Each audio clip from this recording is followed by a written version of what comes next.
আসসালামু আলাইকুম। আপনারা শুনছেন সর্বশেষ বাংলা খবর। শুরুতে শিরোনাম পড়ে বিস্তারিত। ৩টি আসনেই বিএনপি জয় পেলেও অভাবনীয় উত্থান জামায়াতের। ৫টিতেই উজ্জ্বল বিএনপি জোট। চমকের নাম স্বতন্ত্র রুমিন। ভাঙায় আওয়ামী লীগ কার্যালয়ে জাতীয় পতাকা উত্তোলনের ভিডিও ফেসবুকে। প্রধানমন্ত্রীর গাড়ির পেছনে ছাত্রদল সভাপতির দৌড়ানো আমাকে কষ্ট দেয়। সর্বশেষ থাকছে প্রতিষ্ঠা বার্ষিকী উপলক্ষে এনসিপির ১০ দিনের কর্মসূচি ঘোষণা। এতক্ষণ শুনছেন সংবাদ শিরোনাম, এখন বিস্তারিত। তবে তার আগে অনুরোধ থাকবে ভিডিওটিতে একটি লাইক দিন এবং ভিডিও সম্পর্কে আপনাদের গুরুত্বপূর্ণ মতামত কমেন্ট করে জানিয়ে দিন। ত্রয়োদশ জাতীয় সংসদ নির্বাচন ফল বিশ্লেষণ। ৩টি আসনেই বিএনপি জয় পেলেও অভাবনীয় উত্থান জামায়াতের। উত্তরের শান্ত জনপদ ঠাকুরগাঁও একসময় যা পরিচিত ছিল আওয়ামী লীগের দুর্গ হিসেবে, কিন্তু ২০২৪ সালের গণ অভ্যুত্থান পরবর্তী সময় আওয়ামী লীগের অনুপস্থিতিতে এবারের ত্রয়োদশ জাতীয় নির্বাচনে জেলার রাজনৈতিক মানচিত্রে এসেছে বড় পরিবর্তন। ৩টি সংসদীয় আসনেই জয় পেয়েছে বিএনপি। তবে এই ক্লিন সুইপ জয়ের আড়ালেই স্পষ্ট হয়ে উঠেছে নতুন এক রাজনৈতিক সমীকরণ। অভাবনীয় উত্থান ঘটেছে বাংলাদেশ জামায়াতে ইসলামীর। স্থানীয় ভোটারেরা বলছেন, এবারকার নির্বাচন ছিল মূলত আদর্শিক লড়াই। আওয়ামী লীগের অনুপস্থিতিতে বিরোধী রাজনীতির ভেতরেই হয়েছে প্রতিযোগিতা। আগে লড়াই হতো নৌকা আর ধানের শীষে, এবার লড়াই হয়েছে ঘরের মানুষের মধ্যে। তবে জামায়াতের ভোট যে এত বাড়বে সেটা অনেকেই ভাবেনি বলে মত বালিয়াডাঙ্গির ভোটার মামুন ইসলামের। জামায়াতের উত্থানের কারণ হিসেবে পীরগঞ্জের প্রবীণ ব্যক্তি শাহজালাল জুয়েল বলেন, তরুণ প্রজন্মের একটি বড় অংশকে জামায়াত কাছে টানতে পেরেছে।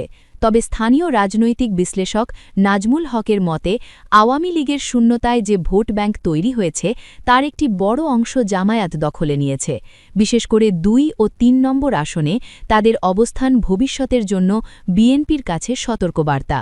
রাজনৈতিক মহলে আলোচনা রয়েছে ৫ অগস্টের পর কিছু এলাকায় বিএনপির স্থানীয় নেতাদের আচরণ নিয়ে সাধারণ ভোটারদের মধ্যে অসন্তোষ তৈরি হয়।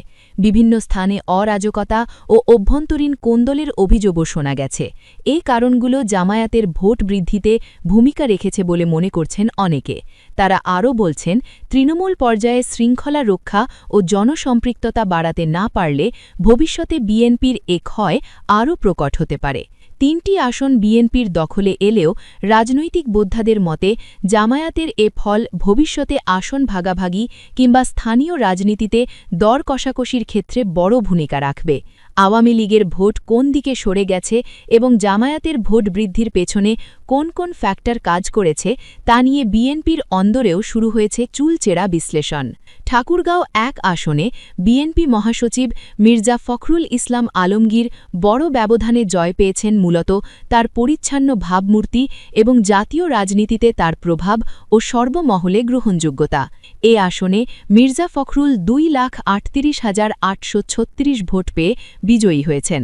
তার নিকটতম প্রতিদ্বন্দ্বী দেলাওয়ার হোসেন পেয়েছেন ১,৪১,০১৭ ভোট। জয়ের ব্যবধান ৯৭,৮১৯ ভোট। ভিন্ন চিত্র ঠাকুরগাঁও ২ বালিয়াডাঙ্গি হরিপুর আসনে। এখানে বিএনপি প্রার্থীর জয় এসেছে অনেকটা সুইয়ের ছিদ্র দিয়ে। মাত্র ৫,৩১০ ভোটের ব্যবধান শেষ মুহূর্ত পর্যন্ত উৎকণ্ঠা বাড়িয়ে রেখেছিল। জামায়াত সমর্থিত প্রার্থীর শক্ত প্রতিদ্বন্দ্বিতা বিএনপির সাংগঠনিক শক্তিকেও চ্যালেঞ্জের মুখে ফেলে। এ আসনে ধানের শীষের প্রার্থী ডাক্তার আব্দুস সালাম ১,২১,০১৭ ভোট পেয়ে বিজয়ী হয়েছেন। তার নিকটতম প্রতিদ্বন্দ্বী মো আব্দুল হাকিম পেয়েছেন ১,১৫,৭০৭ ভোট। ঠাকুরগাঁও ৩ আসনেও লড়াই ছিল প্রতিদ্বন্দ্বিতাপূর্ণ। যদিও শেষ পর্যন্ত বিএনপি প্রার্থী তুলনামূলক বড় ব্যবধান ধরে রাখতে সক্ষম হন, তবু ভোটের অঙ্ক বলছে প্রতিপক্ষের অবস্থান আগের চেয়ে শক্ত হয়েছে। এ আসনে ধানের শীষ প্রতীকে বিএনপির প্রার্থী মো জাহিদুর রহমান পেয়েছেন ১,৩২,৭৯৭ ভোট। তার নিকটতম প্রতিদ্বন্দ্বী জামায়াত প্রার্থী মো মিজানুর রহমান দাড়িপাল্লা প্রতীকে পেয়েছেন ৯১,৯৩৪ ভোট। জয়ের ব্যবধান ৪০,৮৬৩ ভোট। ৫টিতে উজ্জ্বল বিএনপি জোট। চমকের নাম স্বতন্ত্র রুমিন ফারহানা। ত্রয়োদশ সংসদ নির্বাচনে ব্রাহ্মণবাড়িয়ার ৬টি আসনের ৫টিতেই জয় করে নিয়েছে বিএনপি ও তাদের শরিক দল। তবে বিএনপির দুর্গ হিসেবে পরিচিত ব্রাহ্মণবাড়িয়ার ২ আসনটি হাত ফসকে যায় স্বতন্ত্র প্রার্থী বিএনপির বহিষ্কৃত নেত্রী রুমিন ফারহানার কাছে। পুরো ব্রাহ্মণবাড়িয়ায় বিএনপি জোট উজ্জ্বল থাকলেও এই একটিতে চমক দেখান রুমিন ফারহানা। ব্রাহ্মণবাড়িয়া জেলা সচেতন নাগরিক কমিটির সাবেক সভাপতি আব্দুন নূর মনে করেন, অন্যতম প্রধান একটি দল নির্বাচনে অনুপস্থিত থাকায় কৌশলগতভাবে এগিয়ে ছিল বিএনপি। এছাড়া বিএনপি প্রার্থীদের তুলনায় অন্যান্য দলের হেভিওয়েট প্রার্থীও ছিলেন না। এতে জেলার সিংহভাগ আসনে সহজ জয় পায় বিএনপি। জেলা বিএনপির সাধারণ সম্পাদক সিরাজুল ইসলাম সিরাজ বলেন, দীর্ঘ ১৭ বছর বিএনপি তৃণমূলের নেতাকর্মী সহ সাধারণ মানুষের সুখে দুঃখে পাশে ছিল। কর্মীদের দুর্দিনে নেতাদের অবদানের আনুগত্য স্বরূপ নেতাকর্মীরা এবারের নির্বাচনে তাদের নেতাকে জয়ী করতে গুরুত্বপূর্ণ ভূমিকা রেখেছে। এছাড়া মাদক, সন্ত্রাস, ছিনতাই প্রতিরোধ সহ নিরাপদ দেশ গঠনে বিএনপির যেই প্রতিশ্রুতি, তাতে সাধারণ ভোটারেরা আস্থা রাখার কারণে জেলার ৫টি আসনে বিএনপি জনতার ভোটে এগিয়ে গেছে। ব্রাহ্মণবাড়িয়া ১ নাসিরনগরের এ আসনটি একসময় আওয়ামী লীগের দুর্গ ছিল। এবারই প্রথম বিজয়ী হন বিএনপি প্রার্থী এম এ হান্নান।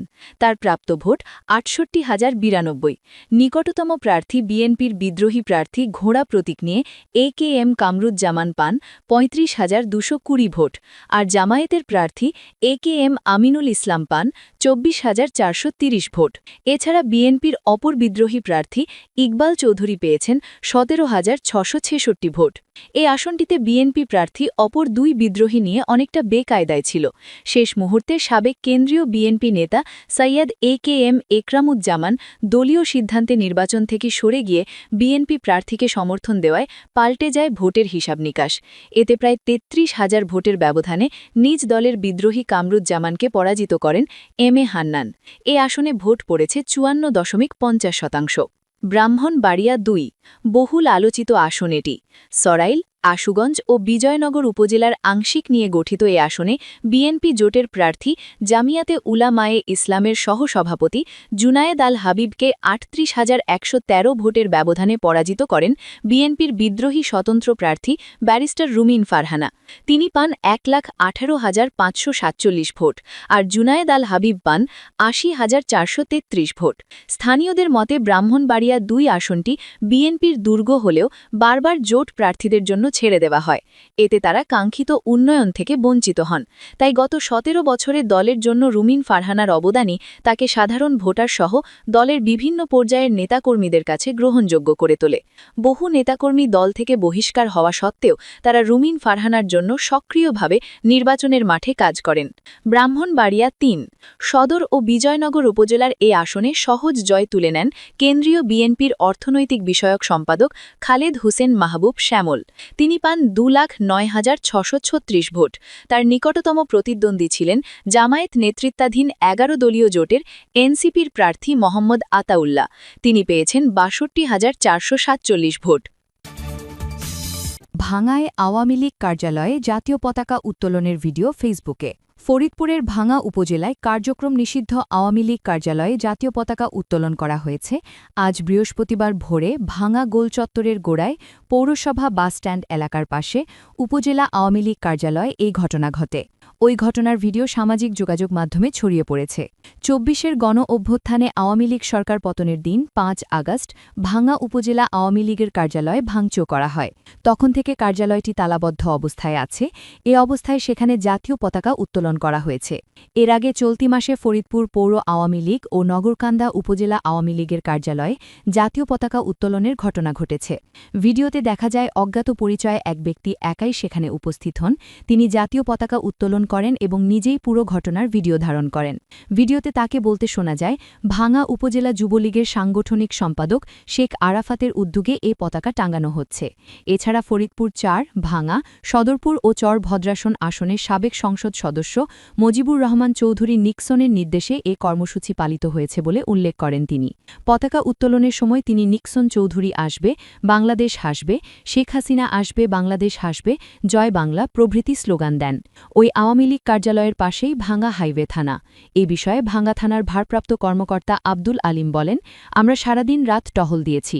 এ ধরনের কোনো ঘটনা আমাদের চোখে পড়েনি কিংবা কেউ অভিযোগও দেয়নি। কেউ যদি রাতের অন্ধকারে চোরাগোপ্তা হামলার মতো একটি পতাকা টাঙিয়ে ভিডিও করে আবার পালিয়ে যায়, সেক্ষেত্রে আমাদের করার কি থাকে?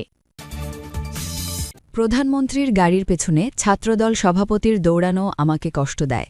সার্জিস আলম। প্রধানমন্ত্রীর গাড়ির পেছনে ছাত্রদল সভাপতির দৌড়ানো তাকে কষ্ট দিয়েছে বলে মন্তব্য করেছেন জাতীয় নাগরিক পার্টি এনসিপি এর উত্তরাঞ্চলের মুখ্য সংগঠক ও ১১ দলীয় জোটের সংসদ সদস্য সার্জিস আলম বৃহস্পতিবার ২৬ ফেব্রুয়ারি বিকেলে রাজধানীর কৃষিবিদ ইনস্টিটিউশন মিলনায়তনে জাতীয় ছাত্রশক্তির প্রথম প্রতিষ্ঠাবার্ষিকী উপলক্ষে আয়োজিত অনুষ্ঠানে তিনি এসব কথা বলেন। সার্জিস আলম বলেন, প্রধানমন্ত্রী তারেক রহমান অমর ২১ বইমেলা উদ্বোধনে গেলে ছাত্রদল সভাপতি রাকিবুল ইসলাম রাকিবকে প্রধানমন্ত্রীর গাড়ির পেছনে দৌড়াতে দেখা যায়। বিষয়টি তার কাছে দুঃখজনক মনে হয়েছে উল্লেখ করে তিনি বলেন, তার নেতৃত্বে লাখ লাখ ছাত্র রয়েছে। একজন ছাত্রনেতা হিসেবে এ ধরনের আচরণ সম্মানজনক নয়। এমন দৃশ্য আওয়ামী লীগের সময়েও দেখিনি। ছাত্রদলের উদ্দেশ্যে তিনি বলেন, ছাত্র রাজনীতিতে নতুন একটি মানদণ্ড তৈরি করা প্রয়োজন। আপনারা এমন একটি সংস্কৃতি গড়ে তুলবেন যা দেখে বাংলাদেশের ছাত্র রাজনীতির ভবিষ্যৎ নির্ধারিত হবে, বলেন তিনি। অনুষ্ঠানে সার্জিস আলম আরও বলেন, দেশে নতুন করে রাজনৈতিক প্রতিযোগিতা শুরু হয়েছে। একদিকে ক্ষমতাসীন দল নিজেদের কর্মকাণ্ডে পূর্ববর্তী সরকারের চেয়েও এগিয়ে যাওয়ার চেষ্টা করছে, অন্যদিকে রাজনৈতিক কার্যক্রমের পরিবর্তে অভিনয় প্রতিযোগিতা চলছে।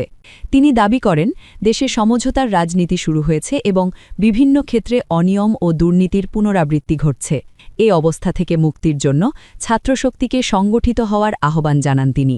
জাতীয় ছাত্রশক্তির সভাপতি জাহিদ আহসানের সভাপতিত্বে এবং সাধারণ সম্পাদক আবু বাকের মজুমদারের সঞ্চালনায় অনুষ্ঠানে প্রধান অতিথি হিসেবে বক্তব্য দেন এনসিপির আহ্বায়ক ও বিরোধী দলীয় চিফ হুইপ নাহিদ ইসলাম।